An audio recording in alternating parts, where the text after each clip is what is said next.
YCP కోటలపై Chandrababu సర్కార్ దృష్టి పెట్టిందా? తీగలాగిన కొద్దీ కొత్త కొత్త విషయాలు బయటకొస్తున్నాయా? పులివెందులలో బోగస్ పింఛన్లు ఎక్కువగా ఉన్నాయా? వాటిని తొలగించేందుకు సిద్ధమైందా? అవును అని అంటున్నారు అధికారులు. అయితే ఏపీలో బోగస్ పింఛన్ల ఏరివేతపై ఫోకస్ పెట్టింది చంద్రబాబు సర్కార్. వైసీపీ హయాంలో దివ్యాంగుల పింఛన్లో భారీగా అవకతవకలు జరిగినట్టుగా తేలింది. పింఛన్ల విషయంలో ఎలాంటి నిబంధనలు పాటించలేదు అనే ఆరోపణ కూడా ఉంది. దివ్యాంగులకి ఉండాల్సిన అర్హతలు లేకుండానే చాలా మంది పింఛన్లు తీసుకుంటున్నట్టుగా గుర్తించారు. దివ్యాంగుల కోటాలో ఏపీ వ్యాప్తంగా లక్షలాది మంది పింఛన్లు పొందుతున్నారు. కూటమి ప్రభుత్వం అధికారంలోకి వచ్చిన తర్వాత 175 నియోజకవర్గాల్లో తనిఖీలు మొదలుపెట్టింది. ప్రెజెంట్ 4 లక్షల మందికి పింఛన్లు ఇస్తున్నారు. అందులో 1,00,000 మంది అనర్హులుగా తేలారు.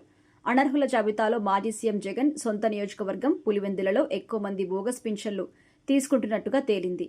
గతంలో ఆయా వ్యక్తుల ద్వారా తీసుకున్న ధృవీకరణ పత్రాలు పరిశీలన మొదలుపెట్టింది. వినికిడి లోపం, అంధత్వం, రేచీకటి లేకపోయినా పింఛన్లు తీసుకుంటున్నారట. చేతులు కాలు వంకర్లు లేకపోయినా సరే తప్పుడు పత్రాలతో పింఛన్లు పొందుతున్నట్టుగా తెలుస్తుంది.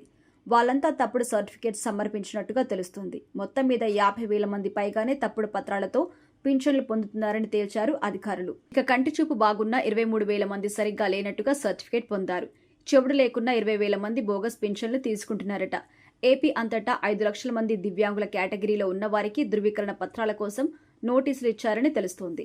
పత్రాల్లో తనిఖీలకు రావాలని నోటీసుల్లో ప్రస్తావించారు. 5 లక్షల మందిలో 4.76 లక్షల మంది తనిఖీలకు వచ్చారని, మిగిలిన వారికి మరోసారి నోటీసులు జారీ చేయాలని ఆలోచన చేస్తోంది. అయితే అప్పటికి రాకపోతే చర్యలు తప్పవట. దివ్యాంగుల కేటగిరీలో పింఛన్లు పొందుతున్న వారిలో అనర్హుల్ని గుర్తించే ప్రక్రియలో ఉంది. ఈ ప్రక్రియ చివరి దశకు వచ్చినట్టుగా తెలుస్తోంది. రాష్ట్ర వ్యాప్తంగా పరిశీలిస్తే పులివెందుల నియోజకవర్గంలో భారీగా బోగస్ పింఛన్లున్నాయి. దాని తర్వాత కాకినాడ 19 బోగస్ పింఛన్లు ఉన్నాయట. చాలా నియోజకవర్గాల్లో 1000కి పైగా ఇలాంటి పింఛన్లు గుర్తించారు. కాకినాడ జిల్లాలోని 13 నియోజకవర్గాల్లో 1000 నుంచి 13,000 వరకు బోగస్ పింఛన్లున్నట్టుగా తెలుస్తోంది. 88 నియోజకవర్గాల్లో దాదాపు 970 మంది అనర్హులకి పింఛన్లు ఇచ్చినట్టుగా సమాచారం. 59 నియోజకవర్గాల్లో 500 మధ్య బోగస్ పింఛన్లున్నాయి.